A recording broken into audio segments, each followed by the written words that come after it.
Good morning, champion. This is Professor Aswarindan from Government College of Technology. I am technical champion Selvaraj. இப்போ நீங்க என்ன பார்க்க போறோம்னா forging அப்படின்ற ஒரு விஷயத்தை பத்தி பார்க்கறோம். Forging பத்தி என்ன சொல்றாங்க? Manufacturing process involving the shaping of metal using localized compressive forces.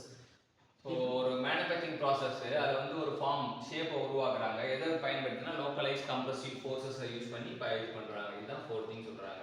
The blows are delivered with a hammer or a die. அதுக்கான ப்ளோ வந்து அதுக்கான ப்ரெஷர் வந்து எது கொடுக்குதுன்னா ஹேமரோ இல்லை டையோ தான் வந்து கொடுக்குதுன்னு சொல்கிறாங்க. Forging is often classified according to the temperature at which it is performed. So டெம்பரேச்சரை பொறுத்து அதை வந்து இது பண்ணுறாங்க. Cold forging, warm forging, hot forging அப்படி 3 வகை பிடிக்கிறாங்க. We can get the desired shapes by a compressive force applied with the help of a pair of dies. So dies வந்து பேரா ஜோடியாக தான் இருக்குது அப்படின்றாங்க. பேரா டைஸ் யூஸ் பண்ணி வந்து கம்ப்ரசிவ் ஃபோர்ஸை பயன்படுத்தி நமக்கு வந்து என்ன shape கிடைக்கிறாங்க. It is possible to closely control the grain flow in the specific direction such that the best mechanical properties can be obtained based on the specific application. So இதில் முக்கியமான விஷயம் என்ன அப்படின்னா நம்மளால வந்து கண்ட்ரோல் பண்ண முடியும். எதை கண்ட்ரோல் பண்ணுவோம்? கிரெயின் ஃப்ளோ வந்து ஸ்பெசிஃபைட் டைரக்ஷனில் வந்து கண்ட்ரோல் பண்ண முடியும். கண்ட்ரோல் பண்ணால வந்து நமக்கு பெஸ்ட் மெக்கானிக்கல் ப்ராப்பர்ட்டி கிடைக்குது.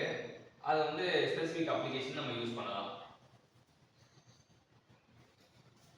A simple forging operations can be performed with a heavy hammer and a anvil has been done traditionally by blacksmiths. இது வழக்கமாக பிளாக் ஸ்மித்தி ப்ராசஸில் நம்ம பார்க்கலாம். ஒரு சிம்பிள் ஃபோர்ஜிங் ஆப்ரேஷன் வந்து என்பது ஹெவி ஹேமர் வச்சுருப்பாங்க. ஆன்வில் மேலே பொருளை வச்சு டக்கு டக்குன்னு அடிப்பாங்க. ஸோ அதான் வந்து சிம்பிள் ஃபோர்ஜிங். இது பிளாக் ஸ்மித்தியில் அப்சர்வ் பண்ணலாம்.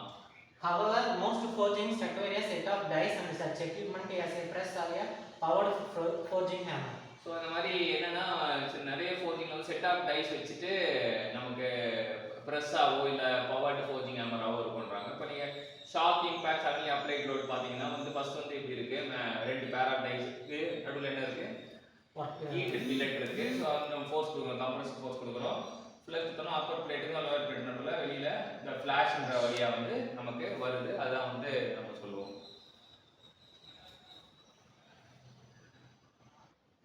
நம்ம என்ன பார்க்க போறோம் அப்படின்னா open die forging, close die forging பத்தி பார்க்க போறோம். ஓப்பன் டை ஃபோர்ஜிங் என்ன சொல்றாங்க? Workpiece is compressed between two plates. There is no constraint to material flow in lateral direction. So வந்து 2 பக்கம் கம்ப்ரஸ் பண்ணுவாங்க, அவ்வளோதான். ஆனால் வந்து இதில் என்னன்னா there is no constraint to material flow in lateral directionல எவ்வளோ வேணால் ஃப்ளோ ஆகலாம், அது கன்ஸ்ட்ரைண்ட் இல்லை அப்படின்றாங்க. அதான் வந்து open die forging. Open die ஃபோர்ஜிங்கில் there is no constraint to the material flow in lateral direction அப்படின்ட்டு தெரிஞ்சுக்கலாம். அடுத்தது close die forging. Closed die forging வந்து the shape of the die is closely related to the shape of the product. So இந்த tie பார்த்தீங்கன்னா டையோட shape எப்படி வச்சுருவாங்கன்னா இந்த product நம்ம எந்த திசையை உருவாக்கணும்னு ஆசைப்படுறோமோ அந்த ஷேப்பில் தான் செஞ்சுருப்பாங்க. Calculated amount of material is kept inside the die cavity and the force is applied by the punch.